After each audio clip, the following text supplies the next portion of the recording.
The crystal chandelier swayed above the altar as Blessing Okonkwo adjusted her veil for the third time, her fingers trembling against the delicate lace. Outside street, Mary's chapel. The afternoon sun blazed over Riverside, casting golden light through the stained glass windows and painting rainbow patterns across the polished wooden pews. Inside, 200 guests whispered and smiled, their faces bright with anticipation. At the front, Marcus Chen stood in his tailored navy suit, his hands clasped together, his eyes glistening with unshed tears of joy. This was supposed to be the happiest day of his life, the moment when he finally moved forward after 3 years of grief and loss. He had no idea that in less than 10 minutes, his world would shatter into 1,000 irreparable pieces. Blessing took a deep breath and began her walk down the aisle, her cream silk dress flowing behind her like water. Her wig, an expensive Brazilian weave styled in perfect cascading curls, caught the light with each step. She had spent 2 hours that morning making sure every strand sat flawlessly against her scalp, covering what lay beneath. Her bouquet of white roses and baby's breath shook slightly in her grip, but she forced her lips into a radiant smile.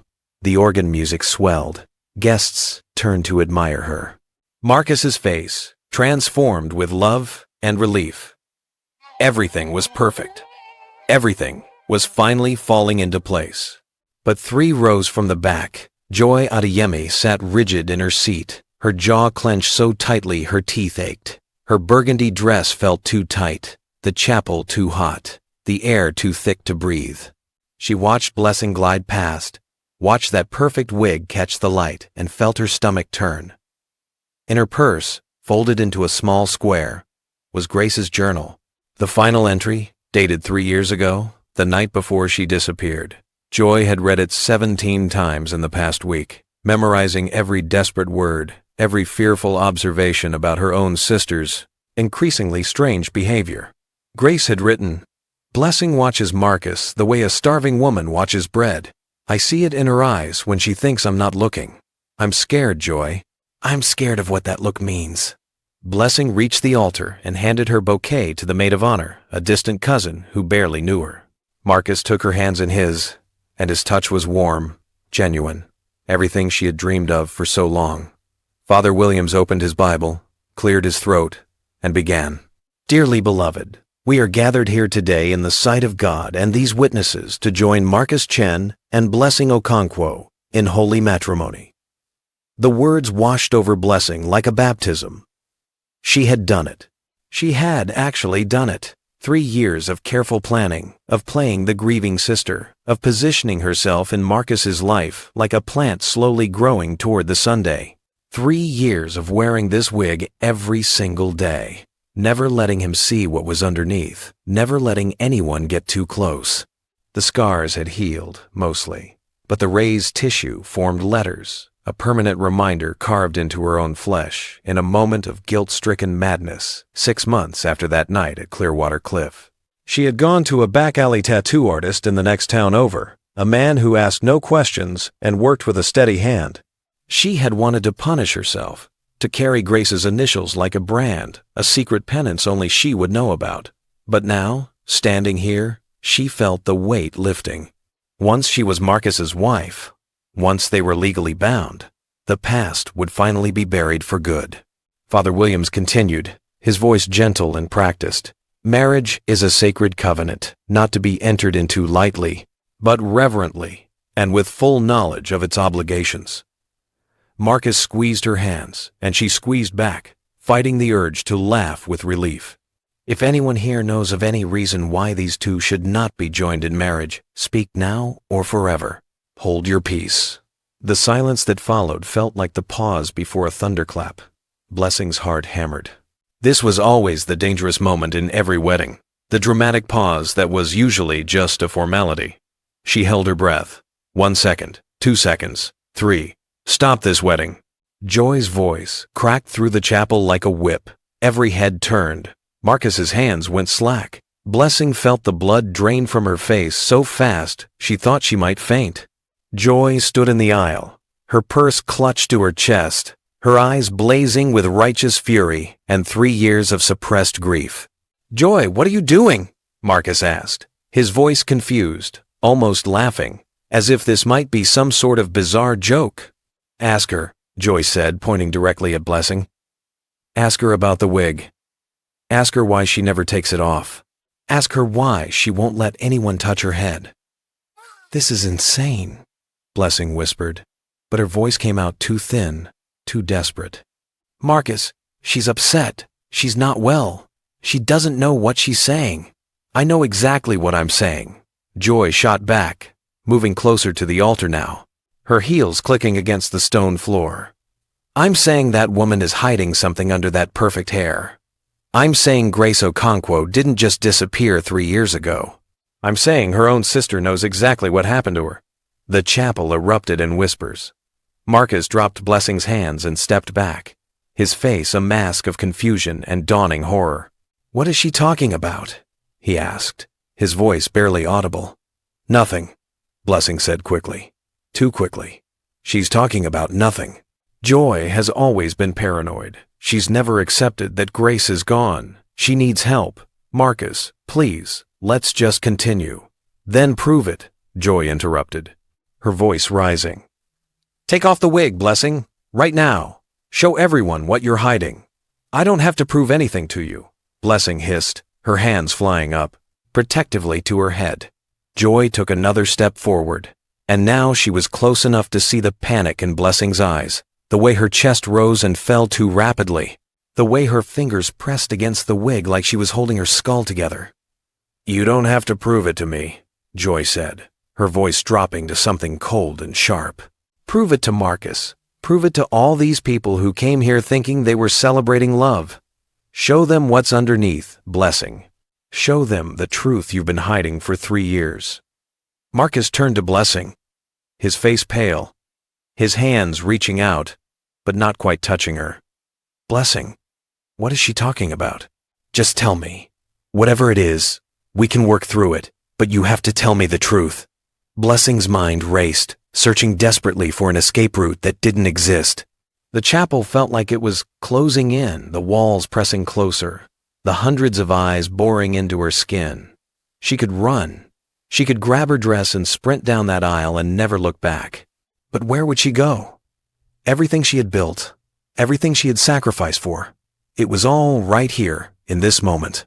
She opened her mouth, but before she could speak, Joy pulled the journal from her purse. "Grace wrote about you," Joy said, her voice breaking now, tears streaming freely down her face. In her last entry, the night before she disappeared, she wrote that she was afraid of you, Blessing, her own sister. She wrote that you looked at Marcus like you wanted to devour him, like you hated her for having what you couldn't. She was going to talk to you about it that night, and then she vanished. "That doesn't prove anything," Blessing said, but her voice was shaking now, the foundation crumbling beneath her feet.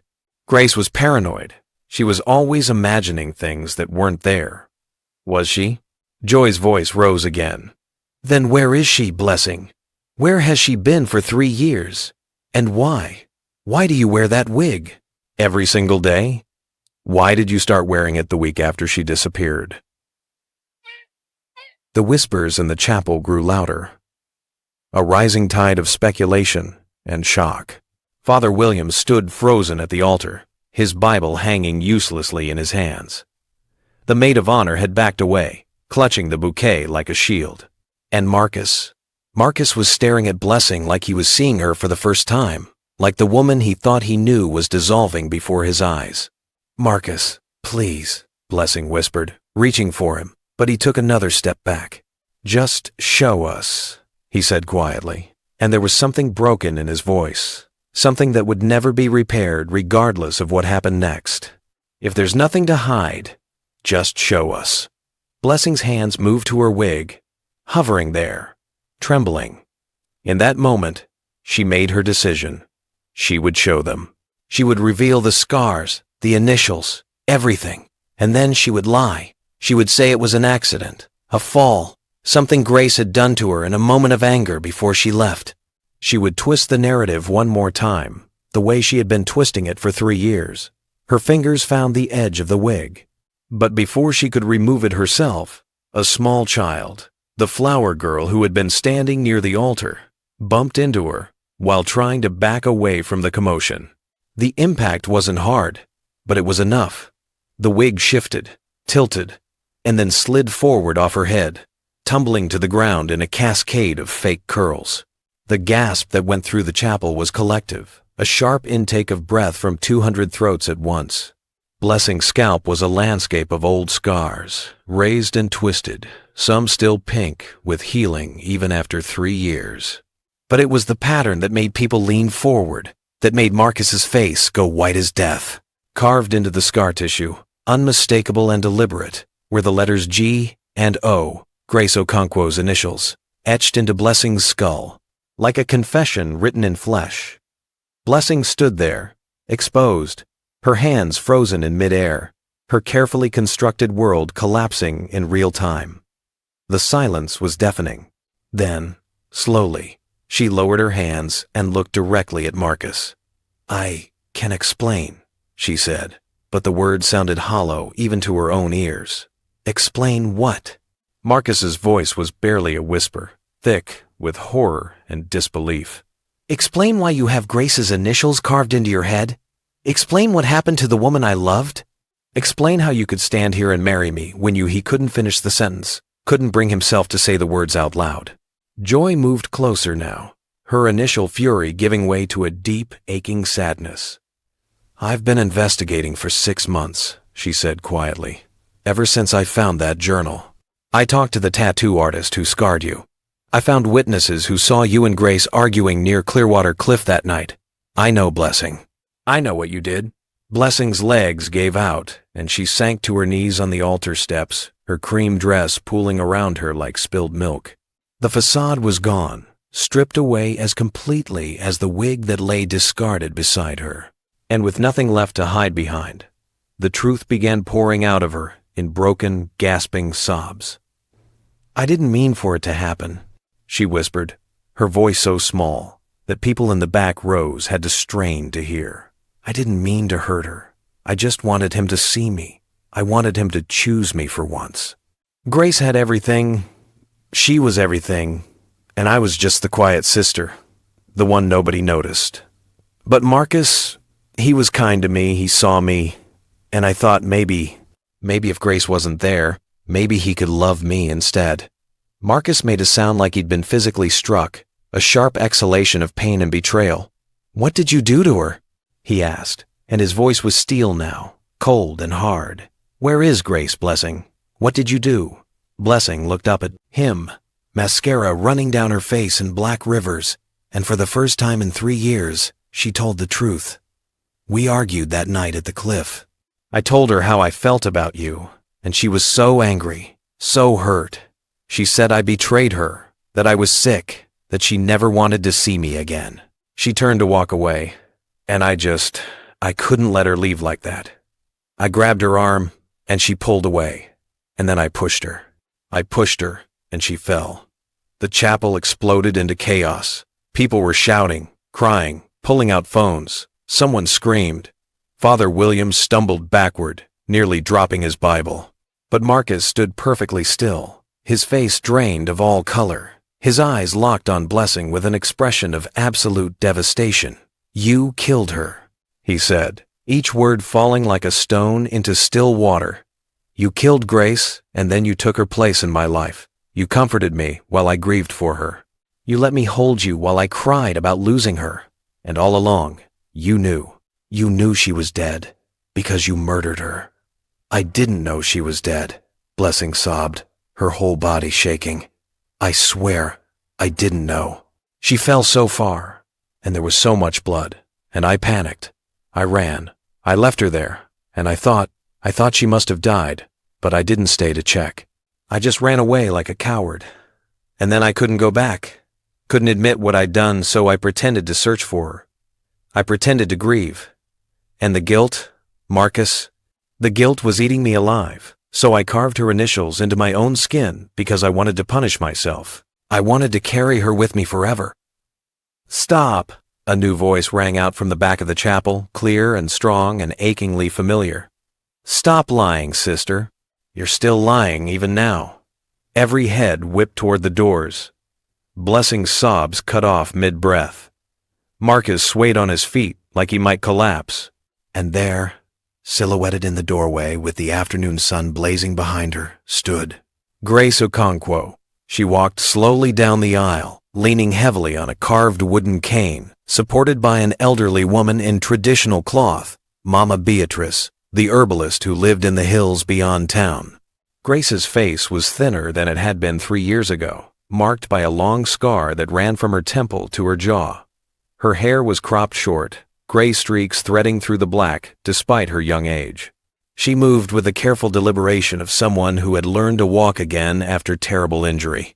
But her eyes, those eyes were the same, fierce and alive and burning with purpose.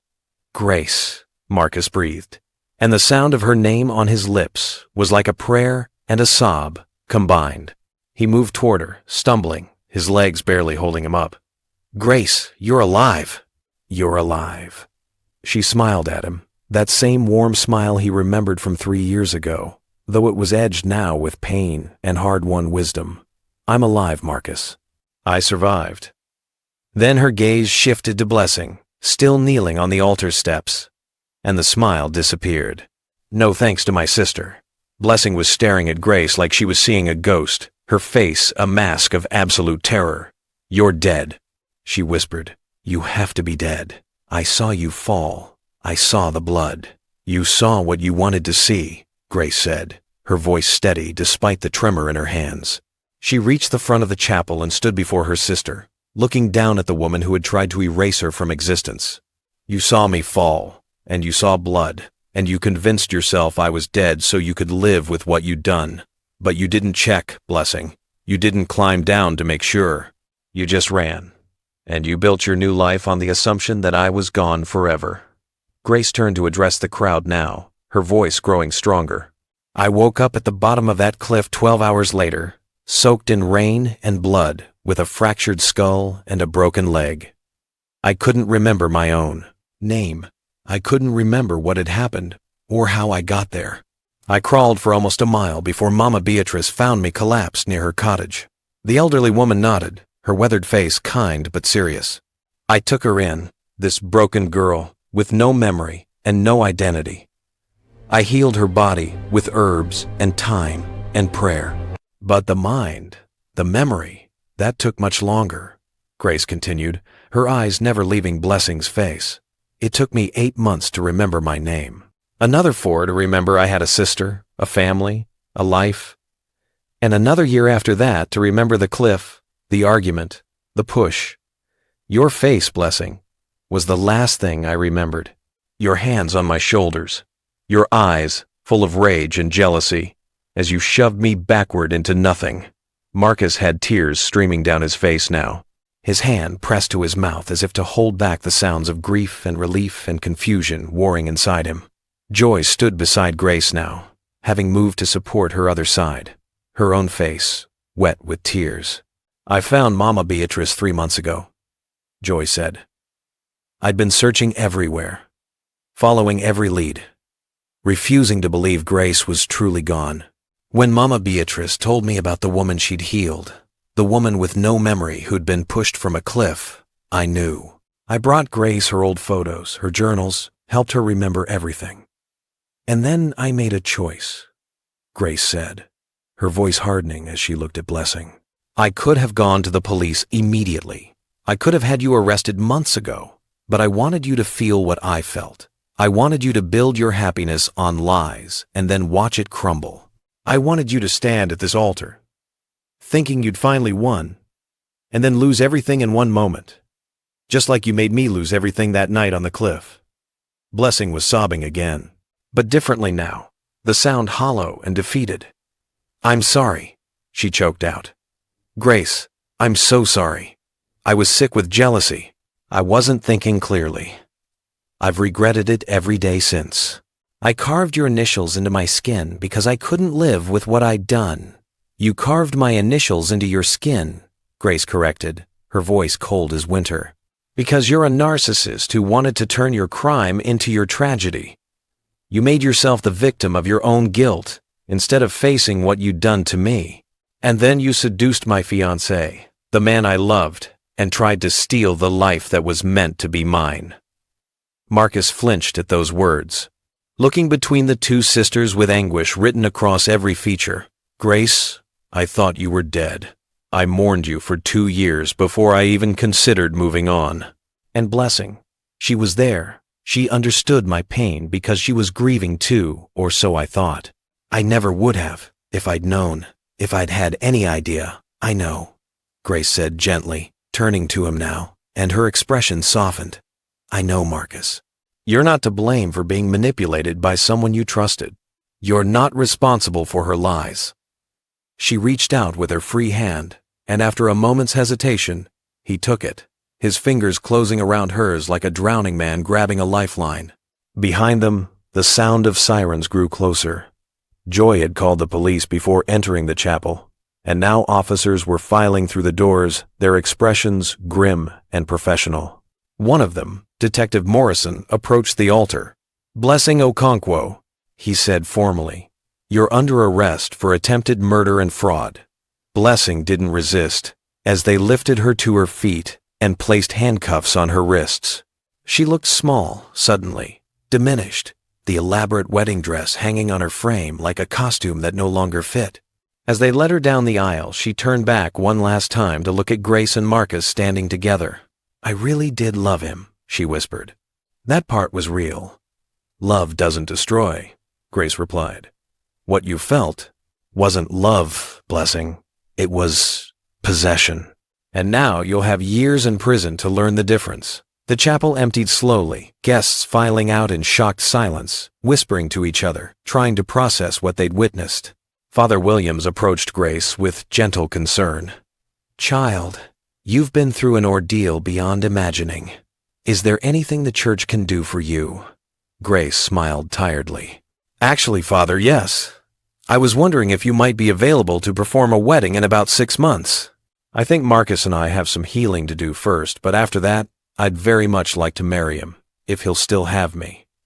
Marcus laughed, a sound halfway between joy and tears, and pulled her carefully into his arms, mindful of her injuries and the cane she still needed. "I never stopped loving you," he whispered against her hair. "Not for one single day. You're the only one I've ever wanted." 6 months later, on a warm evening at Riverside Beach, Grace and Marcus were married in a simple ceremony with 30 close friends and family. Grace wore a short yellow dress that matched the sunset, her scars visible and unashamed. She walked down the sandy aisle without her cane, her recovery finally complete. Joy stood as her maid of honor, exactly as Grace had promised her all those years ago. Mama Beatrice sat in the front row, beaming with pride. As the sun sank into the ocean, painting the sky in shades of orange and gold, the officiant pronounced them husband and wife. Marcus kissed Grace like she was precious and fragile and eternal all at once, and the small gathering erupted in applause and tears and laughter. Later, as they walked along the water's edge, Grace's hand in Marcus's, she looked back at the life she'd reclaimed and forward to the future stretching before them. "The truth is patient," she said softly. "It waits at the bottom of cliffs and in the hearts of friends and in the scars we carry. It waits until the moment is right, and then it rises, inevitable as the tide. You can't steal someone's destiny, no matter how hard you try. You can only delay it." Marcus squeezed her hand and kissed her temple, right over the scar that would always remind her of the night she almost died. "I'm just grateful destiny brought you back to me." The waves rolled in, constant and eternal, washing the sand clean with each pass, erasing footprints and carrying away the debris of storms long past. And in a prison 70 miles away, Blessing sat alone in her cell, her hand unconsciously touching her scarred scalp, finally understanding that some truths refuse to stay buried, and some debts must eventually be paid in full.